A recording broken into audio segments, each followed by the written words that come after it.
ఓం శ్రీమాత్రే నమః. ఛానల్లోకి స్వాగతం అండి. ధనస్సు రాశి వారికి నవంబర్ 15, 16, 17 తేదీల్లో 3 అదృష్టాలైతే కలిసి రాబోతున్నాయి. ఇప్పుడు వదిలితే ఇక నరకమే అని చెప్పుకోవచ్చు. అంతేకాకుండా పి అనే వ్యక్తి ద్వారా జరగబోయేది తెలిస్తే నిజంగా మీరిది చూడకపోతే చాలా నష్టపోతారు. ఈ రాశి వారి గురించి క్లియర్ ఇన్ఫర్మేషన్ ని స్వీకరించి ఈ వీడియోలో మీకోసం క్లుప్తంగా వివరించటం అయితే జరిగింది. ఈ వీడియో మీ కంటపడింది అంటే పరమేశ్వరుని అనుగ్రహం ఉంది కాబట్టే మీ కంటపడిందని చెప్పి భావించి వీడియోని ఎక్కడా కూడా స్కిప్ చేయకుండా చివరి వరకు చూసే ప్రయత్నం చేయండి. అసలు అదృష్టాలేంటి, వాటిని వదలకుండా దక్కించుకోవాలంటే ఏం చేయాలి, ఇవన్నీ కూడా మీకు తెలుస్తాయి. మరి వీడియోలోకి వెళ్లే ముందు ఒక చిన్న రిక్వెస్ట్ అండి. మొదటిసారి మన ఛానల్లోకి వస్తే సబ్స్క్రైబ్ చేసుకోండి. కింద ఓం నమః శివాయ అని చెప్పి కామెంట్ చేయటం మాత్రం అస్సలు మర్చిపోవద్దు. ఈ రాశి వారి వ్యక్తిత్వం గురించి మాట్లాడుకోవాలి అనుకుంటే గతంలో కూడా నేను చాలాసార్లు చెప్పానండి. మళ్ళీ ఇప్పుడు కొన్ని టాపిక్స్ అంటే గతంలో మాట్లాడని టాపిక్స్ అనేవి ఈ వీడియోలో మీకోసం చెప్పటం అయితే జరుగుతుంది. కాబట్టి మీరు ఈ వీడియోని ఎక్కడా కూడా మరొకసారి చెబుతున్నాను, స్కిప్ చేయొద్దు. ఈ రాశివారు వ్యక్తిగతంగా చాలా మంచివారు. ఎదుటి వారి యొక్క ప్రేమను ఎక్కువగా కోరుకుంటూ ఉంటారన్నమాట. ముఖ్యంగా వీరు ఎవరినైతే ఎక్కువగా ఇష్టపడుతూ ఉంటారో వారి యొక్క ప్రేమ అనేది వీరికి దక్కటం కోసం ఎంతకైనా కూడా తెగిస్తారని చెప్పొచ్చు. అంటే ఎంత దూరమైనా కూడా వెళ్తారు. అంటే వారి కోసం ఎంత కష్టమైనా పడతారు. వారి కోసం ఎన్ని పనులైనా కూడా చేస్తారు. వారి కోసం చేసే పనిలో వీరికి కష్టం కనిపించదు, ఇష్టమే కనిపిస్తుంది. అంతలా ప్రాణంగా ప్రేమిస్తారని కూడా చెప్పొచ్చు. ముఖ్యంగా వీరు చాలా సెన్సిటివ్ పర్సన్స్ అండి.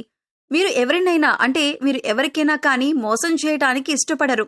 ఒకవేళ ఎవరైనా కానీ నమ్మిన వ్యక్తి వీరిని మోసం చేస్తే మాత్రం అస్సలు తట్టుకోలేరన్నమాట. నేనింతగా నమ్మాను, ఇంతగా ఇది చేశాను కాబట్టి వీరు నన్ను ఇంతలా మోసం చేశారు, ఇది అస్సలు కరెక్ట్ కాదు అని చెప్పి వారిని అడగాల్సిన 4 మాటలు కూడా అడిగి మళ్ళీ జీవితంలో వారిని నమ్మరన్నమాట. అంత గట్టిగా ఉంటారు.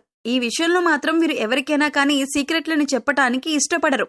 ఎందుకంటే గతంలో చాలా వరకు కూడా వీరి యొక్క పర్సనల్ విషయాలు ఎదుటివారికి చెప్పి వారు వీరికి మళ్ళీ చెప్పి మేం వీరికి చెప్తాం వారికి చెప్తామని అలా బ్లాక్మెయిల్ చేస్తారేమో, మన గురించి ఏదైనా కానీ తప్పుడుగా.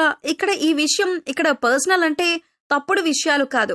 ఏదైనా కానీ కుటుంబ విషయం కానీ, భార్యాభర్తల మధ్య గొడవల విషయం కానీ, మరీ ఇతర విషయాలైనా కానీ ఎదుటివారితో చెప్పటం వల్ల ఒక రకంగా వీరికి ఒక పరువు పోయినట్లుగా అనిపించటం, నలుగురిలో నేను తప్పు చేశానేమో, ఈ మాట అనకుండా ఇవి చెప్పకుండా ఉంటే ఇంకాస్త నాకు గౌరవం పెరిగేదేమో, ఇంకాస్త నాకు విలువనిచ్చేవారేమో, అనవసరంగా నోరు జారాను అని చెప్పి రిగ్రెట్ ఫీల్ అవుతూ ఉంటారన్నమాట.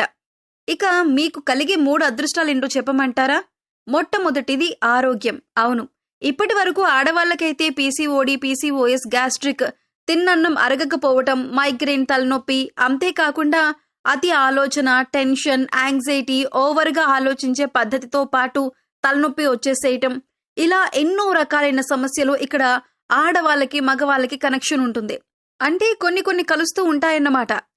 ఏమైనప్పటికీ కూడాను వీటి వల్ల ఏంటి అంటే రోజువారీ పనుల్లో కూడా పని చేసుకోలేకపోవటం, మార్నింగ్ ఉన్నంత యాక్టివ్గా సాయంత్రం ఉండకపోవటం, దీనివల్ల మీకు అలసట అనేది వచ్చేసేయటం, దీనివల్ల ఏ పని మీద శ్రద్ధ లేకపోవటం, అసలు పని చేయాలంటేనే బాధగా అనిపించటం, ఇటువంటివన్నీ కూడా కలుగుతూ ఉన్నాయన్నమాట. కాబట్టి మీకు ఆరోగ్యం కలగబోతుంది ఇప్పుడు. ఎందుకంటే మీ మనసును మీరు కంట్రోల్లో ఉంచుకోవాలి అని నిర్ణయించుకున్నారు. ఇది ఎప్పుడైతే స్టార్ట్ అవుతుందో అప్పటి నుంచి మీకు ఆరోగ్యం అనేది మంచిగా ఉండటం స్టార్ట్ అవుతుంది. దేనికి భయపడొద్దు, దేని గురించి ఆలోచించవద్దు, ప్రశాంతంగా ఉండండి. ఆరోగ్యం అయితే మీకు అనుకూలించబోతుంది. ఇది ఫస్ట్ అదృష్టం. ఇక రెండవ అదృష్టం ఏంటి అంటే కనుక ఇప్పుడు ప్రెజెంట్ గా ఈ రాశి వారికి గురుబలం కొంచెం తగ్గింది. కాబట్టి కొంచెం చేస్తున్న పనుల్లో కొంచెం అప్ అండ్ డౌన్స్ అనేవి వస్తూ ఉంటున్నాయి. ఆశించినంతగా రావట్లేదు. కాకపోతే మీరేంటంటే మీ యొక్క గురుబలాన్ని పెంచుకోవడం కోసం ఏం చేస్తారంటే ప్రతి గురువారం రోజు బాబా దగ్గరికి వెళ్ళి, అంటే బాబా గారి యొక్క గుడికి వెళ్ళి బాబా గారికి నమస్కరించుకొని విభూతిని ప్రతిరోజు కూడా పనికి వెళ్ళేటప్పుడు పెట్టుకోండి. అంతేకాకుండా ఎప్పుడైనా కానీ అంటే గురువుకు సంబంధించిన మీరు ఏదైనా కానీ అంటే తల్లి తండ్రి మొదటి గురువు దైవం మనకి చదువు చెప్పిన వాళ్ళు, లేదంటే ఎవరైనా ఆపదలో ఉన్నవారికి గురువుకి ఏదైనా కానీ కొంచెం సహాయం చేయండి. అలా సహాయం చేయటం వల్ల కూడా మీకు గురుబలం అనేది పెరుగుతుంది. ఇక్కడ మనకి గురువు అంటే దేవుడు ఒక్కడే అని మాత్రం కాదు. గురువు అంటే మనకిక్కడ తల్లిదండ్రులు వస్తారు. వాళ్ళని కష్టపెట్టకుండా చూసుకోవటం, మనకి విద్య నేర్పిన వాళ్ళు, మనకి మంచి నేర్పిన వాళ్ళు, మనకి సలహాలు ఇచ్చేవాళ్ళు ప్రతి ఒక్కళ్ళు కూడా గురువులతోనే సమానం. కాబట్టి వారు చెప్పిన సలహాని పాటించి ముందుకు వెళ్తూ ఉంటే ఖచ్చితంగా మీకు గురుబలం అనేది పెరుగుతుంది. గురుబలం వల్ల మీరు చేస్తున్న పనుల్లో మీకు అదృష్టం అనేది కలిసి వస్తుంది. పెట్టుబడులు పెట్టిన వాళ్ళు ఉంటారండి. ₹1 పెట్టిన దగ్గర ₹2 కలిసి వచ్చే అవకాశం ఉంటుంది. అంటే ₹10 పెడితే ₹100 వస్తే లాభమే కదా. ఇది నిజంగా అదృష్టం. కాకపోతే కష్టే ఫలి అని చెప్పి గుర్తుంచుకోండి. గురుబలాన్ని పెంచుకునే ప్రయత్నం చేయండి. అంతేకాకుండా బాబాగారి గుడిలో ప్రతి గురువారం కూడా ఏదైనా అన్నదానం చేస్తూ ఉండండి. అంటే కాస్త పులిహోర, 1 కేజీ బియ్యం పెట్టి వండుకొని ఆ పులిహోర కలుపుకొని అక్కడికి భక్తులు వస్తూ ఉంటారు కదా, వాళ్ళకి చిన్న చిన్న కప్పులతో ఇస్తూ ఉంటే కనుక ఆటోమేటిక్గా మీకు గురుబలం పెరుగుతుంది. ఇది 2వ అదృష్టం. ఇక 3వ అదృష్టం ఏంటి అంటే కనుక సంతానపరంగా గుడ్ న్యూస్ నైతే వినబోతున్నారు. పిల్లలు చదువుకునే పిల్లలు అనుకోండి, వాళ్ళకి ఫస్ట్ ర్యాంక్, మంచి ర్యాంక్స్తో వాళ్ళు పాస్ అవ్వటం, లేదంటే కనుక ఆటోమేటిక్గా ఎగ్జామ్స్ రాసే పిల్లల్లో కొంచెం మంచి రిజల్ట్ అనేది ఎక్కువగా రావటం, పిల్లలు ఉద్యోగాల కోసం చూస్తూ ఉండే వాళ్ళకైతే మంచి ఉద్యోగ అవకాశాలు కూడా వస్తూ ఉండటం, ఇలా ఒక్కొక్కటిగా పిల్లలకి సంబంధించి ఒక డెవలప్మెంట్ అనేది కనిపిస్తుందన్నమాట. ఇప్పుడు తల్లిదండ్రులు కష్టపడేది పిల్లల కోసమే కదండి. కాబట్టి ఆ పిల్లల్లో వచ్చే ఆ డెవలప్మెంట్ను చూసి ఆటోమేటిక్గా మనసు సంతోషపడిపోతుందన్నమాట. మీరు ఆనందంగా ఫీల్ అయిపోతూ ఉంటారు.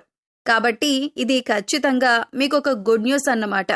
ఈ 3 అదృష్టాలైతే మీకు వస్తాయి. కానీ వదిలితే మాత్రం నరకమే. ఎందుకు వదిలితే నరకం? ఎలా మిస్ అవుతాయి? వచ్చే అదృష్టాలేంటి అంటే ఏమరిపాటు వల్ల మిస్ అవుతాయి. మనం కష్టపడకపోతే మిస్ అవుతాయి. పిల్లల్ని పట్టించుకోకపోతే మిస్ అవుతాయి. మనం అతిగా ఆలోచిస్తే ఆరోగ్యం పాడవుతుంది. సో మీరు పట్టుకుంటేనే, నేను చెప్పింది చెప్పినట్లుగా ఫాలో అవ్వగలిగితేనే జీవితం స్వర్గం అవుతుంది తప్ప లేకపోతే నరకప్రాయంగా మారుతుందన్నమాట. ఇక అన్నింటికంటే ముఖ్యంగా పి అనే వ్యక్తి ద్వారా మీ జీవితంలో చాలా వరకు కూడా నష్టాలు జరగబోతున్నాయి. ఈ పి అనే వ్యక్తి మీ యొక్క బంధువుల్లో వారు కాదు, రక్త సంబంధికుల్లో వారు కాదు, మీ యొక్క స్నేహితుల్లో ఒకరన్నమాట. ఈ పి అనే వ్యక్తి చాలా వరకు కూడా నమ్మక ద్రోహి. మాటలతోటి మంచితనం అనే ముసుగు వేసుకొని చాలా హ్యాపీగా లైఫ్ని లీడ్ చేస్తూ ఉంటారు. వారి జీవితం వారికి హ్యాపీగానే ఉంచుకుంటారు, కానీ పక్క వాళ్ళ జీవితం నాశనం చేయాలి అని చెప్పి చూస్తూ ఉంటారు. మీ యొక్క మంచి చెడు ఎదుగుదల ఒడిదుడుకులు అన్నీ కూడా తెలుసుకొని, మీ యొక్క వీక్నెస్ ని తెలుసుకొని, మీ యొక్క మనసుతో ఆట ఆడుకొని మిమ్మల్ని టార్చర్ చేయాలి అని చెప్పి చూస్తూ ఉంటారన్నమాట. కాబట్టి ఈ యొక్క పి అనే అక్షరం ఉన్న వాళ్ళతో జాగ్రత్తగా ఉండండి. వారితో తక్కువగా స్నేహం చేయండి. వారికి పూర్తిగా అడిక్ట్ అవ్వద్దు. తక్కువగా మాట్లాడండి. తక్కువగా వారి గురించి ఆలోచించండి. ఒకవేళ ఈ ప్లేస్లో మీకు లవర్ అయినా కూడా ఉండొచ్చు. అలా లవర్ ఉన్నా కానీ, వారినైనా కానీ ఎంతవరకు ఉంచాలో అంతవరకే ఉంచండి. మీకంటే ఏది ముఖ్యం కాదు, ఆ విషయాన్ని గుర్తుంచుకోండి. ఇప్పుడు కార్తీక మాసం కాబట్టి శివాలయంలో అభిషేకం చేయించండి. ఏదైనా ఒక రోజు మంచి జరుగుతుంది. మీకున్న గ్రహ దోషాలు, ఏలినాటి శని ప్రభావం ఇవన్నీ కూడా చాలా వరకు కూడా తగ్గిపోతాయన్నమాట అభిషేకం వల్ల. రావి చెట్టు కింద దీపారాధన చేసే ప్రయత్నం చేయండి. ఈ యొక్క కార్తీక మాసంలోనే కనీసం 2-3కి భోజనం పెట్టే ప్రయత్నం చేయండి. గోమాత సేవ చేసుకుంటూ ఉండండి. భగవంతుణ్ణి మాత్రం వదిలిపెట్టద్దు. ఇంట్లో నిత్యం దీపారాధన చేసుకోండి. అన్నీ కూడా సర్దుకుంటాయి. ఏలినాటి శని దశ 3వ దశలో మీకంతా కూడా కలుసుబాటుతనమే తప్ప నష్టాలేమీ జరగవు. ఈ విషయాన్నైతే స్ట్రాంగ్గా నమ్మండి. అర్థమైంది కదా? మరి ధనుస్సు రాశి వారికి ఈ వీడియో నచ్చిందనుకుంటున్నాను.